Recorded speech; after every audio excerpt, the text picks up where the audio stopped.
নমস্কার, আমি তুহিনা। আজ একটি নতুন রেসিপি নিয়ে এলাম।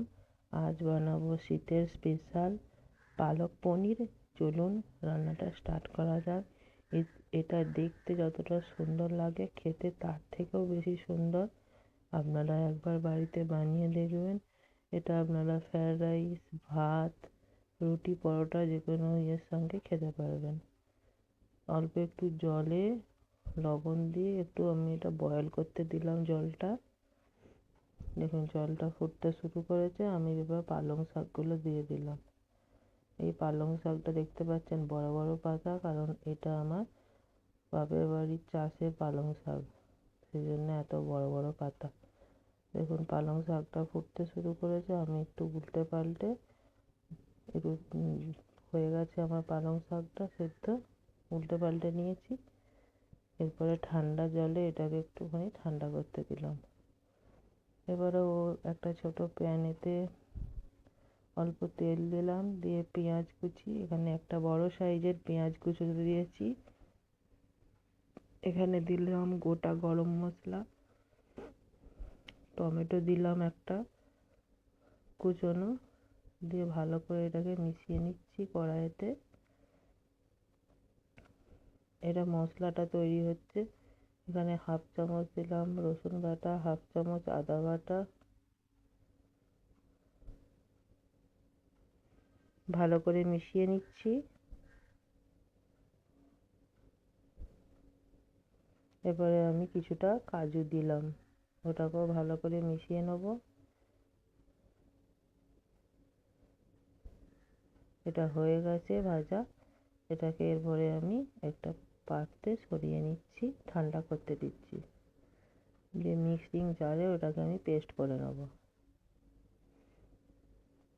এবার প্যানে আরও একটু তেল দিলাম, অল্প লবণ দিলাম, দিয়ে এরপরে ছোট ছোট করে চৌকো করে কেটে রাখা পনিরগুলো দিয়ে দিচ্ছি। আমি কাঁচা পনির দিয়ে তরকারি রান্না করতে খুব একটা পছন্দ করি না। আমার ভালো লাগে একটু হালকা ব্রাউন করে ভেজে নিলে পনিরটা আমার সেটা খেতে ভালো লাগে, আর আমার হাজব্যান্ডও পছন্দ করে না, সেই জন্য আমি ভেজে নিচ্ছি। আপনারা যদি কাঁচা পনির খেতে পছন্দ করেন তাহলে ভাজার প্রয়োজন নেই। এবারে একটা আমি কড়াইতে তেলটা ঢেলে নিলাম, এখানে পালং শাকটা দিয়ে দিলাম, অল্প ধনেপাতা কুচি দিয়ে দিলাম, দুটো কাঁচা লঙ্কা, আর এখানে যে মশলাটা করে রেখেছিলাম এই সবগুলো মিক্সিং জারে দিয়ে পেস্ট করে নেব। অল্প একটু জল দিয়ে দিলাম, ঢাকা দিয়ে এটা মিক্সিতে ভালো করে পেস্ট করে নেব। আরও একটু সাদা তেল দিলাম, এখানে 2 চামচের মতো তেল দিয়েছি। এখানে 1 চামচ দিলাম গাওয়া ঘি, আর এখানে শুকনো লঙ্কা দুটো দিলাম, হাফ চামচ গোটা জিরে, আর এখানে দিলাম কুচনো রসুন। দিয়ে রসুনটাকে ভালো করে একটু ভেজে নিচ্ছি। এরপরে যে পেস্টটা বানিয়ে রেখেছিলাম সেটা দিয়ে দিলাম, ওটা দিয়ে একটু কষিয়ে নিলাম। এখানে 1 চামচ জিরে গুঁড়ো, 1 চামচ ধনে পাউডার, ভালো করে মিশিয়ে নেব। এবার লবণ দিচ্ছি এখানে 1.5 চামচের মতো, 1 চামচ দিলাম চিনি, ভালো করে মিশিয়ে নিচ্ছি। এরপরে পনিরগুলো দিয়ে দিচ্ছি।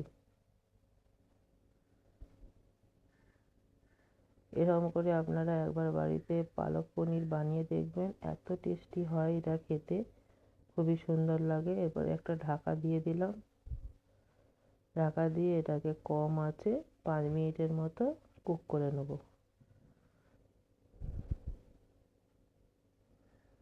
দেখুন 5 মিনিট হয়ে গেছে। এটা ভালোভাবে পনিরগুলো ভালোভাবে মিশে গেছে। এখানে ফ্রেশ ক্রিম দিলাম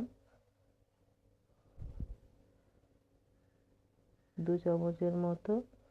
দেখুন তৈরি হয়ে গেল আমার পালক পনির। আপনারাও বাড়িতে এরকম করে একবার বানিয়ে দেখবেন। এটা পুরো একদম রেস্টুরেন্টকেও ফেল করিয়ে দেবে, এত টেস্টি হয় খেতে। দেখুন কতটা সুন্দর হয়েছে, কালারটাও কতটা সুন্দর এসেছে। চলুন আজকের মতো রান্নাটা এখানেই শেষ করছি। নেক্সট ভিডিও নিয়ে খুব শীঘ্রই ফিরে আসবো। ততক্ষণ সবাই সুস্থ থাকুন, ভালো থাকুন, সাবধানে থাকুন।